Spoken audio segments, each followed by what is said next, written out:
할렐루야. 우리 좌우 앞뒤 계신 분들 인사 나누겠습니다. 할렐루야. 주의 이름으로 축복합니다. 평안하셨습니까? 행복하십니까? 축복합니다. 축복합니다. 축복합니다. 날씨가 많이 추워졌습니다. 여러분 감기 조심하시고요. 독감이 유행이라는데 독감 주사 안 맞으신 분들 지금이라도 빨리 맞으시고, 저도 그 작년부터 독감 주사를 맞기 시작했어요. 그전에는 독감 주사고 뭐고 아무것도 안 맞았거든요. 작년부터 독감 주사를 맞기 시작을 했습니다. 여러분 독감 주사 맞으시고요. 그리고 날씨가 추우니까 항상 주의를 하시고, 그리고 저희가 이제 예배당이 이게 고가 높다 보니까 난방을 하면은 위에서 따뜻한 바람을 이렇게 쏘는데 바람이 내려오다가 식어요. 날씨가 너무 추워가지고. 그래서 내려오다가 식어가지고 여러분들 앉아 계신 데 오면은 찬바람처럼 느껴질 수가 있어요. 근데 위에서부터 공기가 계속 덮여지면서 내려오기 때문에 저희가 오늘 아침에 6시 좀 넘어서부터 틀어놨는데도 좀 계속 아직까지 좀 덜 데펴졌어요.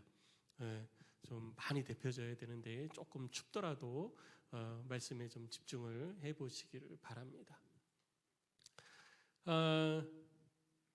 올해 이제 마지막 마태복음 강의입니다. 다음 주는 성탄절 마지막 주일이고요. 그 다음 주는 또 신년주일. 그래서 올해 마지막 마태복음 강의인데요. 딱 16장까지 끝나게 되어집니다. 지난주 우리가 살펴본 것처럼 예수님께서 제자들에게 너희는 나를 누구라 하느냐라고 물으셔서 이 베드로의 신앙 고백이 있었습니다. 아주 위대한 신앙 고백입니다. 예수님께서 베드로에게 그 신앙 고백 위에 내가 내 교회를 세우겠다라고 말씀을 하셨고요. 그리고 너에게 천국 열쇠를 준다라고 하셨습니다. 이것을 통해서 예수님께서는 신앙 고백을 한 사람을 통해서 이 땅에 죽어가는 영혼들을 구원하고 하나님의 나라를 바로 세우고 하나님의 교회를 일으켜가는 그런 일들을 이루겠다고 하신 것입니다. 그리고 그것을 이제는 우리 주님만 사역하는 게 아니라 신앙 고백을 한, 진실된 신앙 고백을 한 제자들을 통해서도 이 일을 이루어 가시는 것입니다. 자, 이렇게 예수님의 사역이 그냥 예수님과 함께하는 자들이 아니라 예수님을 향해서 온전한 신앙 고백을 한 사람들을 통해서도 이루어지게끔 사역이 이제 확장이 됐잖아요.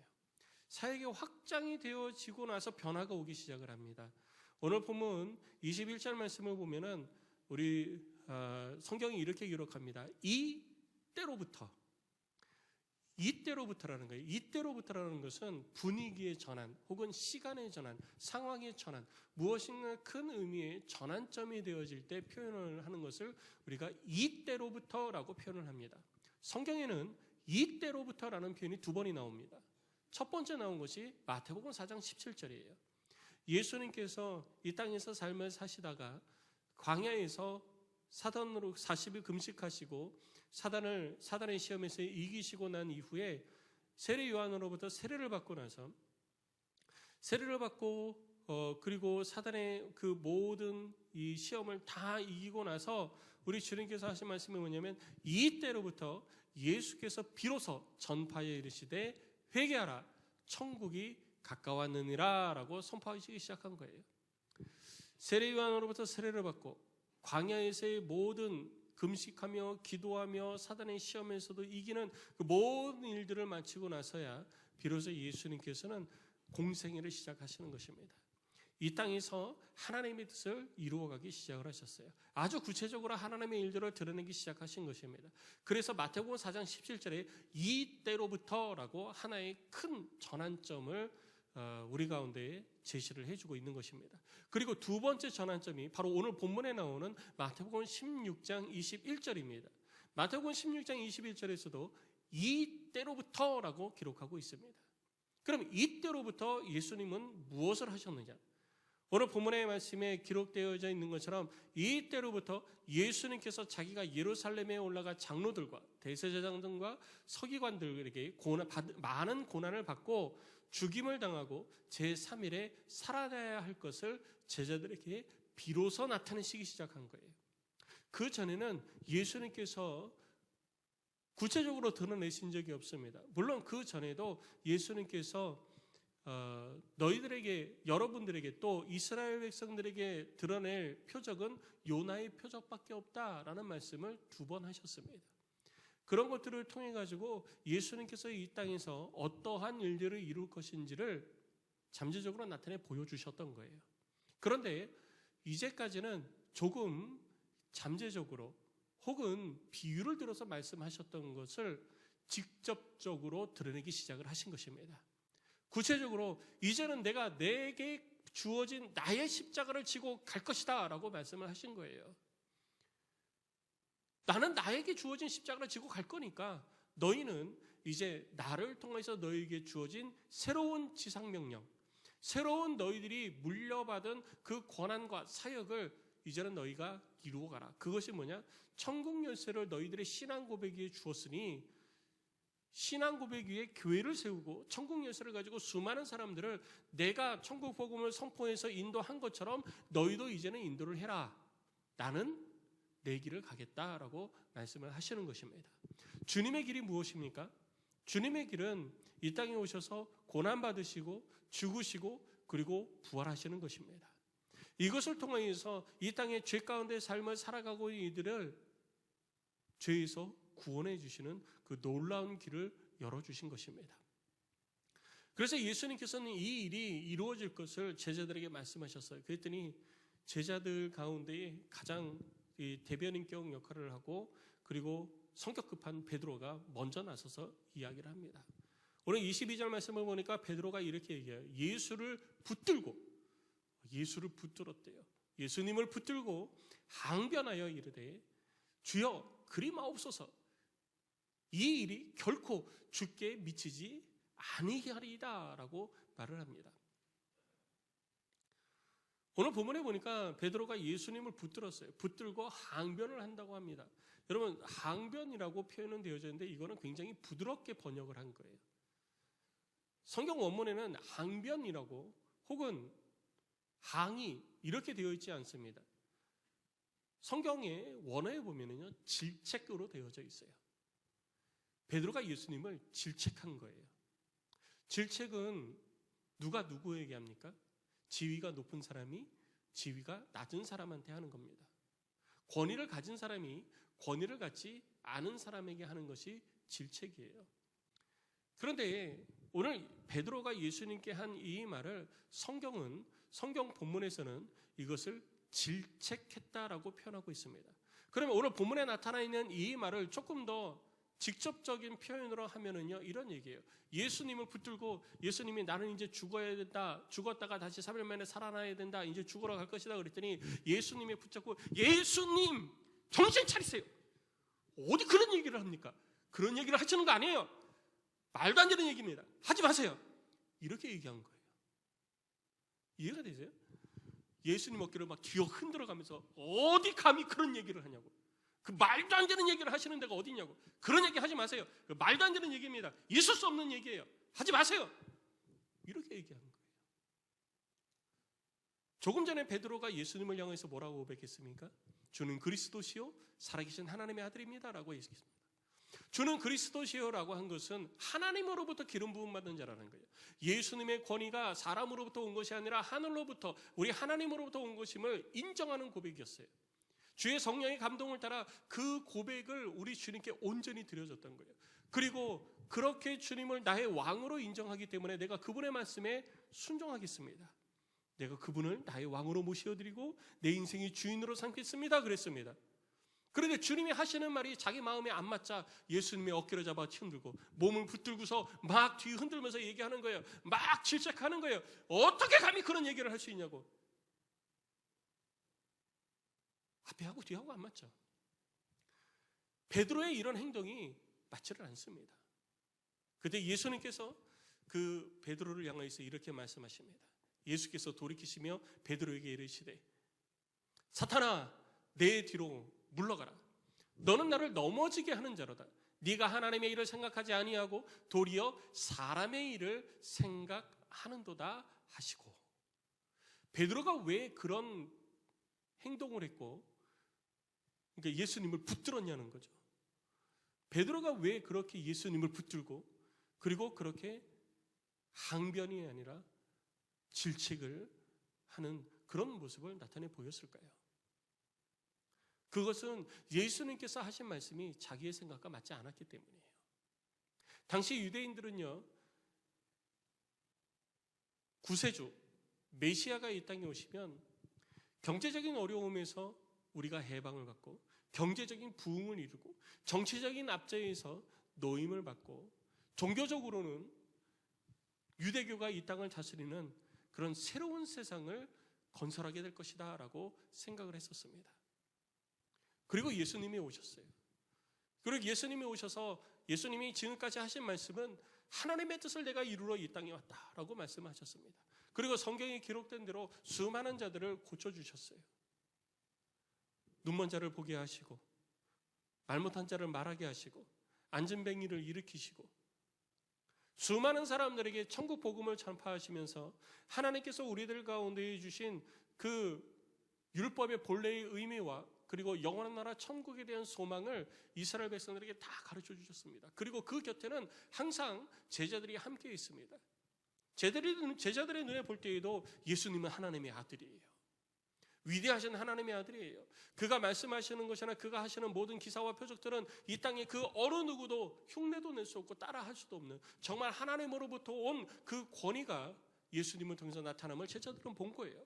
그래서 제자들은 예수님을 향해서 주는 그리스도시요 살아계신 하나님의 아들이십니다라고 진정한 고백을 할 수 있었던 것입니다. 그런데 예수님께서 하시는 말씀은요, 제자들이 기대했던 것과는 전혀 다른 거예요. 물론 예수님의 말씀에서도요, 예수님께서 내가 고난을 받고 죽임을 당하고 제3일 만에 다시 살아나야 할 것을 이르렀다고 가르쳐 주셨습니다. 살아나신대요. 근데 베드로와 제자들에게는요, 살아나신다라는 것은 귀에 안 들어오는 거예요. 고난받고 죽임당하는 것만 귀에 들어온 거예요. 이 땅에 왕으로 오셨는데 백성들로부터 왕이 고난당하고 죽임당한다는 게 말이 되겠어요? 말이 안 되죠. 자기들이 생각하고 있는 메시아상과도 맞지 않습니다. 그러니까 자기들이 생각하고 맞지 않으니까 예수님을 향해서 막 질책을 하기 시작을 한 거예요. 그런데 오늘 주님은 그러한 베드로의 모습과 제자들의 모습을 보면서 예수님께서 하신 모습은 뭐냐? 하나님의 일을 생각하지 아니하고 도리어 사람의 일을 생각하기 때문에 이러한 결과가 나온 것이라고 말씀하십니다. 그리고 그를 향해서 책망하시기를 사탄아 내 뒤로 물러가라 라고 말씀을 하신 것입니다. 곧 사람의 일을 생각하는 것은 사탄이 주는 생각이라는 거예요. 예수님께서는 이 땅에 오셔서 반드시 이 일을 해야 된다고 말씀하십니다. 예수님께서 이 땅에 오신 것으로 끝나면 안 돼요.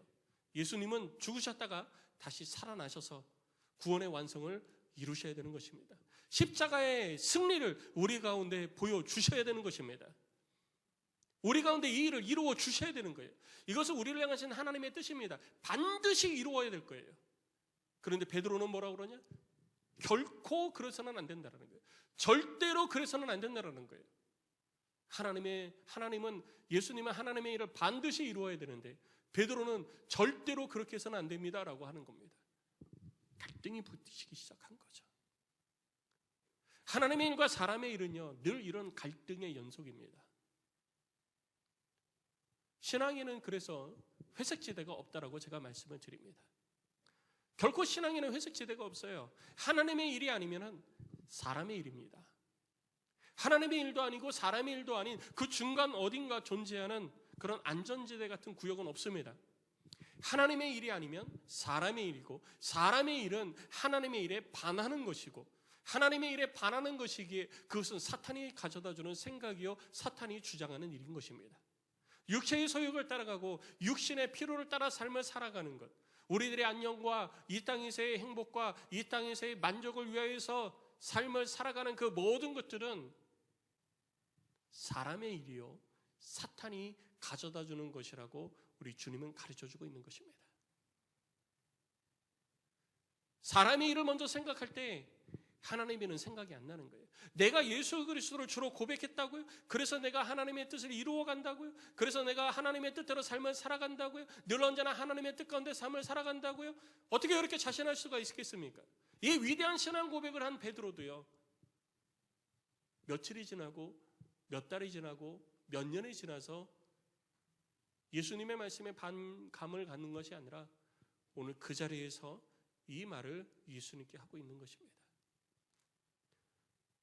우리가 예수 그리스도를 주로 고백하고 이 땅에서 하나님의 백성으로서 삶을 살아간다 할지라도 삶 속에서 늘 언제나 이런 갈등 관계 속에서 하나님의 일을 먼저 생각하지 않으면 우리는 사람의 일을 추구하는 자가 되는 것입니다.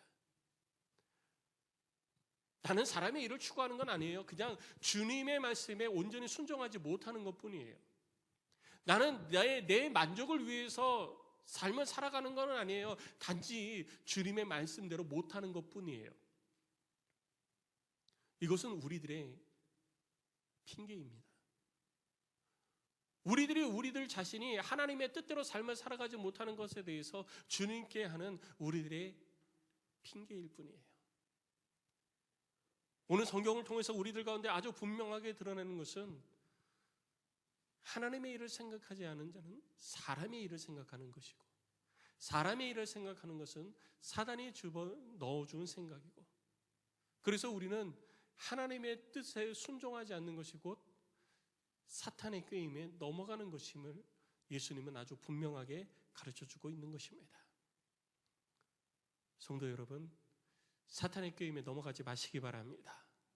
사람의 일보다 하나님의 일을 더 먼저 생각하는 하나님의 사람들이 꼭 되시기를 주의 이름으로 축복합니다. 이 일이 있고 나서 예수님께서 제자들에게 다 있는 자리에서 다시 한번 말씀하십니다. 24절 말씀을 보니까 누구든지 나를 따라오려거든 자기를 부인하고 자기 십자가를 지고 나를 따를 것이니라 라고 말씀하십니다. 누구든지라고 말씀하셨는데 이 누구든지라는 말은 앞서 예수 그리스도를 주는 그리스도시요 살아계신 하나님의 아들이십니다 라고 고백한 사람들을 얘기하는 거예요. 그렇게 신앙 고백한 사람들, 그렇게 신앙 고백한 사람들은 주님을 따르는 자가 되어야 된다는 거죠. 근데 주님을 따르는 것이 내가 주님의 뒤를 졸졸졸 따라가면서 주님을 위해서 밥도 짓고 빨래도 하고 설거지도 하고 주님의 필요를 채워주고 주님이 야 내가 빵과 떡을 물고기를 나눠줄 거니까 사람들 그룹 지어서 앉혀 그러면 그렇게 앉히고 하는 것이 주님을 따르는 것이 아니에요. 주님을 따르는 것은 그런 것이 아닙니다. 제자들은 이제까지 주님을 그렇게 따라왔던 거예요. 그런데 오늘 주님께서 나를 따르는 것이 어떤 것인지에 대해서 너희는 나를 따르라 라고 말씀하시면서 나를 따르는 것이 어떤 것인지에 대해서 말씀하십니다. 나를 따르는다는 것은 오늘 본문의 말씀에서 우리 주님이 우리 가운데 가르쳐 주시는 것은 자기를 부인하고 자기 십자가를 지고 나를 따르는 것이다 라고 말씀을 하십니다. 주님을 온전하게 따르는 방법은 자기를 부인하는 거예요.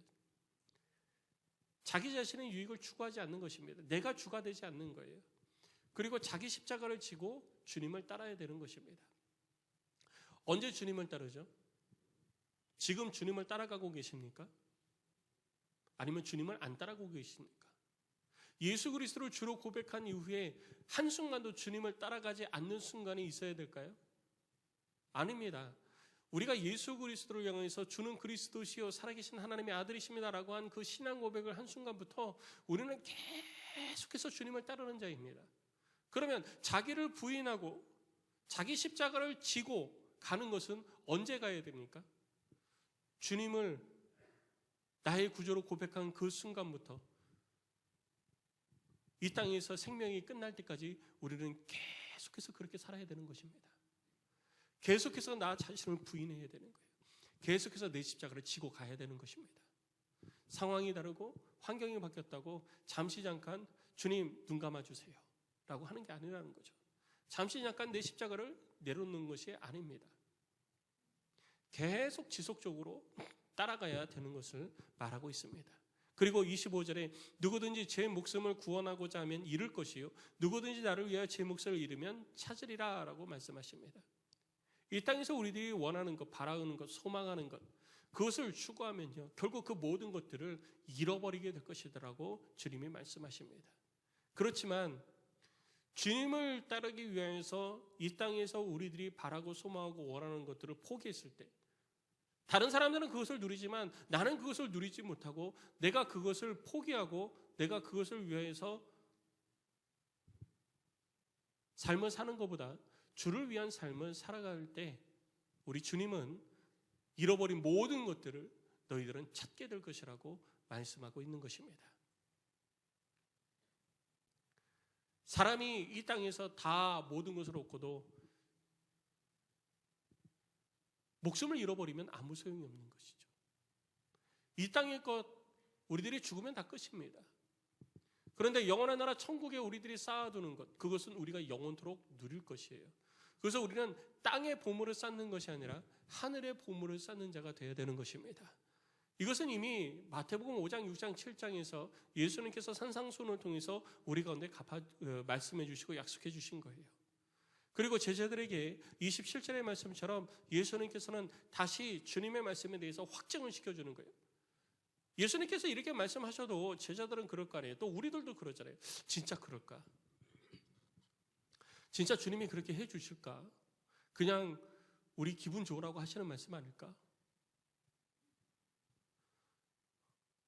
이것은 예수님께서 단순히 하신 말씀이 아니에요.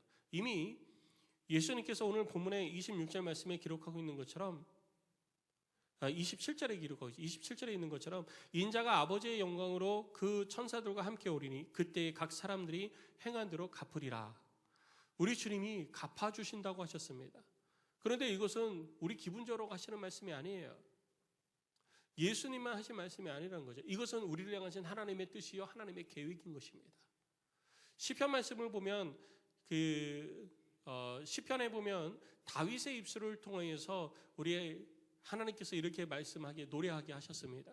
주여 인자함은 주께 속하오리 주께서 각 사람이 행한 대로 갚으심이니이다. 주님이 갚아주신 것을 다윗은 이미 경험한 거예요. 이 땅에서 하나님이 안 갚아주시는 게 아니에요. 이 땅에서 다 잃어버리면 이 땅에서 아무것도 못 누리는 것으로 끝나는 게 아니라 이 땅에서 잃어버린 것도 이 땅에서 하나님이 갚아주시는 것을 다윗은 경험을 한 겁니다. 그래서 저렇게 고백한 거예요. 그러니까 이 땅에서 우리들이 지금 당장 내 유익을 위해서 추구하지 않아도 하나님이 기억하셨다가 그거 다 갚아주시는데 어떤 것은 이 땅에 사는 동안 갚아주시고 어떤 것은 하늘의 영원한 나라에서 하나님이 우리를 위하여서 갚아주신다라는 것입니다. 그리고 요한계시록 22장 말씀에서도 다시 한번 이 주님의 말씀을 확증해 주고 있는 거예요.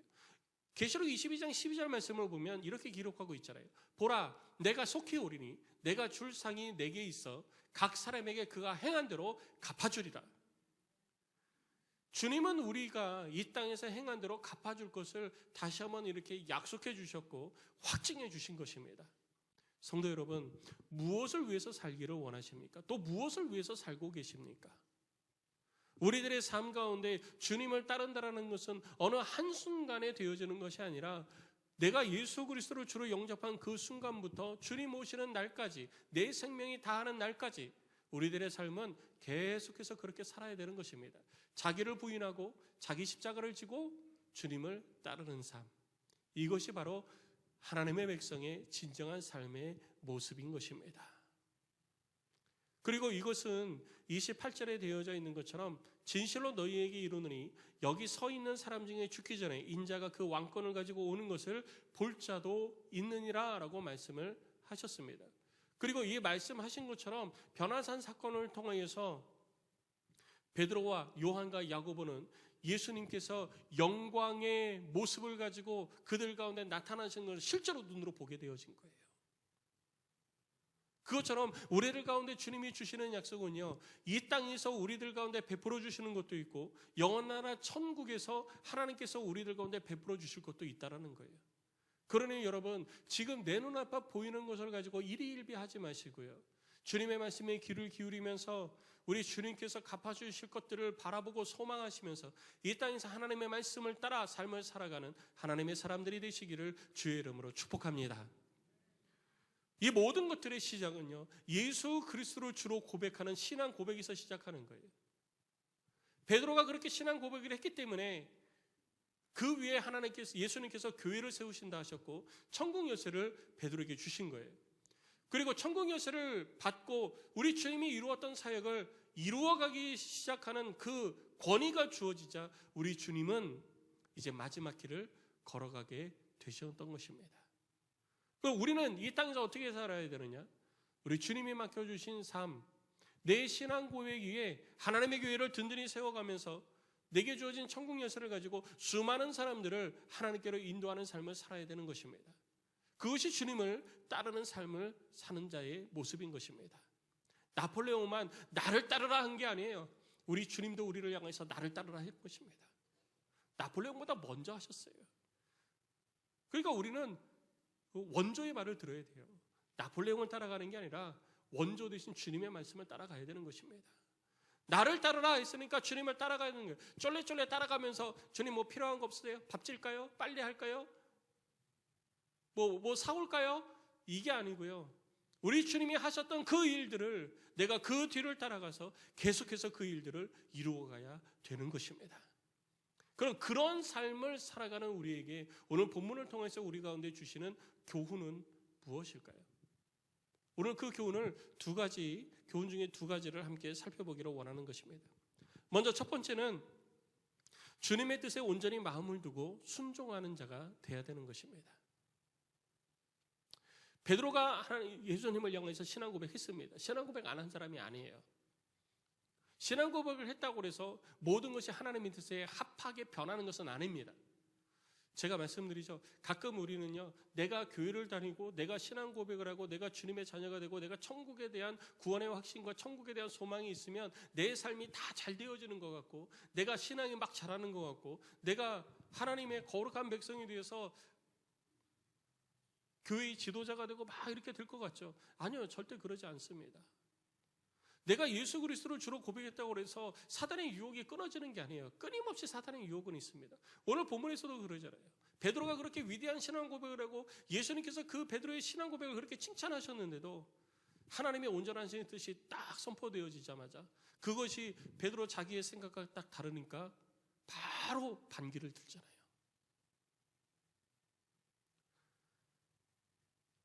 내가 예수 그리스도를 주로 고백했다고 해서 자연스럽게 우리가 하나님의 일을 생각하게 되고 사람의 일을 생각하지 않게 되는 것이 아닙니다. 예수 그리스도를 주로 고백했어도 우리는 사람의 일을 생각할 때가 많이 있어요. 그래서 우리는 끊임없이 그런 갈등 속에서 삶을 살아가는 것입니다. 그러나 우리가 선택해야 될 것은 분명한 거예요. 그 갈등 속에서 우리가 선택해야 될 것은 주님의 일을 선택을 해야 되는 것입니다. 그 갈등 속에서 우리가 사람의 일을 선택을 했을 때 우리는 모든 것들을 잃어버리게 되는 것입니다. 그리고 사단의 미혹에 넘어가게 되는 것입니다. 그래서 죄를 짓게 되는 것이죠. 우리는 항상 그 어떤 갈등 속에서도 항상 하나님의 말씀이 우선되어져야 되고 하나님의 뜻이 가장 먼저 돼야 되는 것입니다. 그렇게 할 때 비로소 우리들의 삶이 하나님 앞에 바로 세움을 입게 되는 것입니다. 사람의 일을 생각하지 않게 되어지는 거예요. 우리는 늘 언제나 육신의 일을 생각하면서 살 수밖에 없습니다. 그렇지만 그 육신의 일을 생각하며 사는 가운데에서도 항상 주의 일을 내 마음에 두고 살아야 되는 것입니다. 내게 주어진 사명과 나를 통해서 이루고자 하시는 하나님의 뜻에 귀를 기울이지 않으면 우리가 그렇게 입술로 선포하지 않으면 아무것도 달라지는 것 없습니다. 우리들의 삶의 변화의 첫 단추가 무엇이냐? 신앙 고백이에요. 그리고 두 번째가 무엇이냐? 바로 내 마음의 결단인 것입니다. 내게 수없이 많은 유혹이 온다 해도 우리는 결단을 해야지 되는 거예요. 주님의 뜻이 내 생각보다 항상 앞서야 되는 것입니다. 하나님의 말씀이 내 뜻보다 항상 우선이 되어져야지 되는 거예요. 그래서 매 순간 우리는 긴장하며 삶을 살아야 되는 것입니다. 우리들의 삶을 살아가는 그 현장 가운데 사단은 우는 사자와 같이 삼킬 자를 찾아서 지금도 두루 다니고 있기 때문입니다.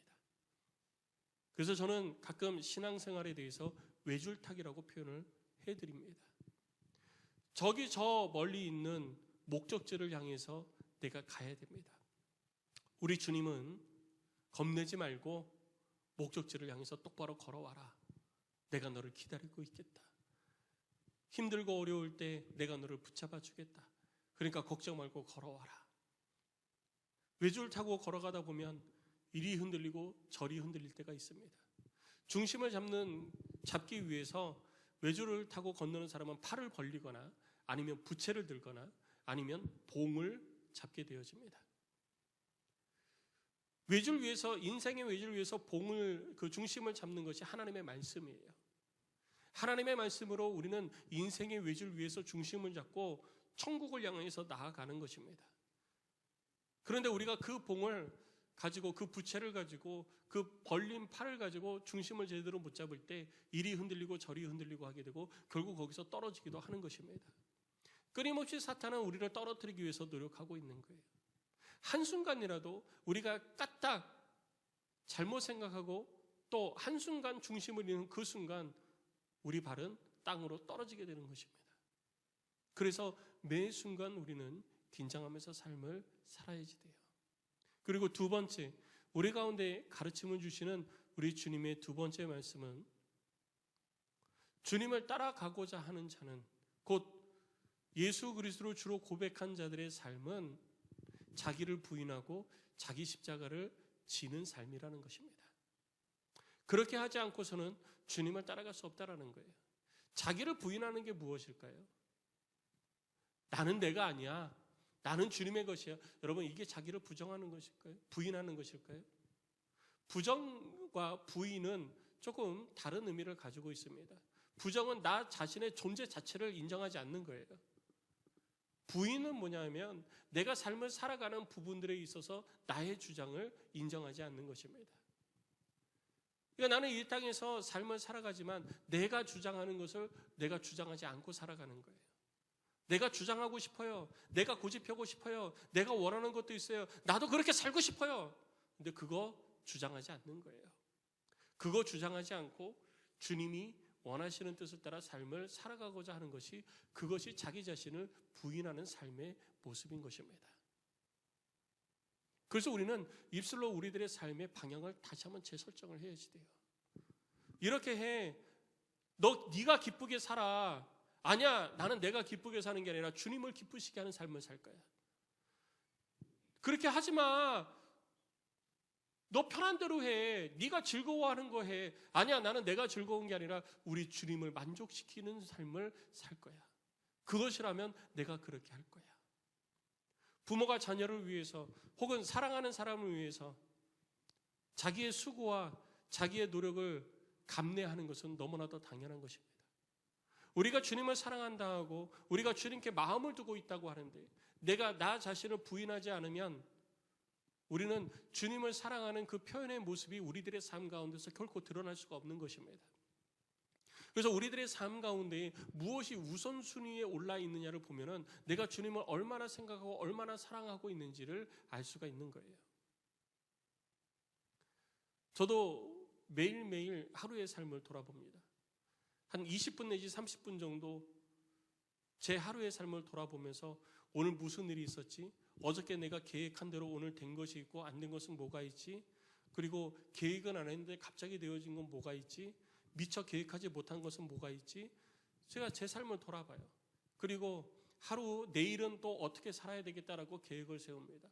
그리고 한 주 계획을 세우고 한 달 계획을 세우고 1년 계획을 세우고 그리고 제가 아직 50대 초반이니까 50대, 60대, 70대 혹시 70대까지 살게 되어지면 70대까지 80대는 아직 계획을 안 세웠어요. 아직 80 넘어서도 내가 살아야지 아직 빨리 가고 싶어가지고 주님이 부르시면 빨리 가고 싶어서 80대는 계획을 안 세웠어요. 근데 50대, 60대, 70대 계획을 세우고 제가 제 아내한테 막 자랑을 했어요. 내가 50대는 이렇게 할 거고 60대는 이렇게 할 거고 70대는 이렇게 할 건데 50대 초반은 이렇게 할 거고 50대 후반은 이렇게 60대 초반은 이렇게 60대 후반은 이렇게 막 그러면서 제 아내한테 막 자랑을 했어요. 그때 제 아내가 이렇게 저를 쳐다보면서 그렇게 하세요. 그렇게 하세요. 응원할게요. 그러더라고요.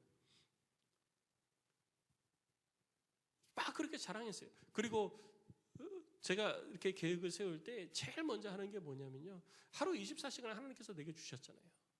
그러면 그 하나님께서 내게 주신 그 24시간을 주를 위해서 살려고 하는 마음이 제가 강한 거예요. 그래서 다른 것보다 여러분은 어떤 거를 먼저 하는지 모르겠지만 저도 출퇴근 시간이 있잖아요. 그건 물리적으로 제가 어떻게 할 수가 없어요. 그래서 출퇴근 시간이 있으면 출근, 퇴근 시간 딱 정해놓습니다. 그건 제가 바꿀 수 없는 거잖아요. 그리고 여러분들하고 약속한 신방, 식사, 뭐 이런 상담, 이런 약속이 있으면 그걸 딱 세팅을 해놓습니다. 그리고 제가 해야 될 일이 있잖아요. 새벽 기도도 해야 되고 예배 시간 딱 만들어 놓고요. 다른 거 하는 그거 먼저 하는 거예요. 왜? 그게 제일 먼저니까. 그거 다 해놓고, 그리고 저도 성경 읽고 기도하고 해야 되잖아요. 목사라고 성경 읽고 기도 안 할 수 없잖아요. 그러니까 성경 읽고 기도하는 시간을 따로 만들어 놓습니다.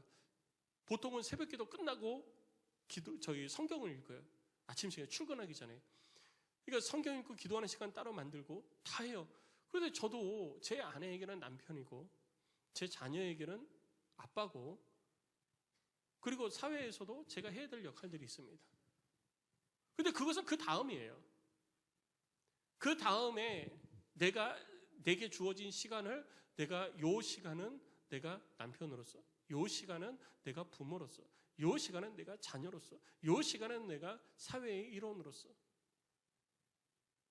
내 삶을 구성하는 똑같은 요소들이지만 내 삶의 1순위는 주를 위한 것이라는 거예요.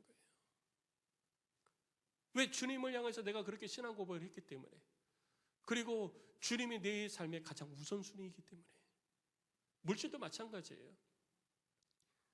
사례비를 받으면 제일 먼저 그 다음날 사례비를 받으면 그 다음날 제 아내가 은행에 가서,